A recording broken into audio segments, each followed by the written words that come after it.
নির্বাচন ফেব্রুয়ারিতেই হোক সেই ব্যাপারে আমরা দৃঢ় আশাবাদী এবং এই লক্ষ্যে আমাদের পক্ষ থেকে সঙ্গত সকল ধরনের সহযোগিতা আমরা করে যাবো ইনশাআল্লাহ। আসলে দেখেন, কালকে আমরা জানাজায় গিয়েছিলাম, নির্বাচন করতে যাইনি। ওখানে গিয়ে যদি কেউ নির্বাচনের আলোচনা করেন এটা ঠিক হয় না।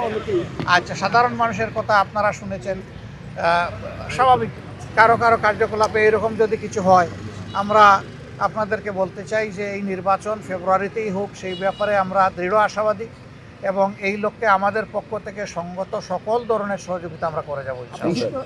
এবং আমরা আশা করি যে এই নির্বাচন ফেব্রুয়ারিতেই হবে ইনশাআল্লাহ তাআলা। তবে নির্বাচনটা যেন সুষ্ঠু হয়, মানুষের কাছে গ্রহণযোগ্য হয়, জনমতের প্রতিফলন ঘটে এবং এখানে যেন অন্য কিছু কেউ চিন্তা না করে। যুক্তরাষ্ট্রের মন্ত্রীর সাথে আলোচনা হয়েছে, তারা তো যুক্তরাজ্যের মন্ত্রীর সাথে আলোচনা হয়েছে, তারা তো এগুলো আলোচনা করবেই।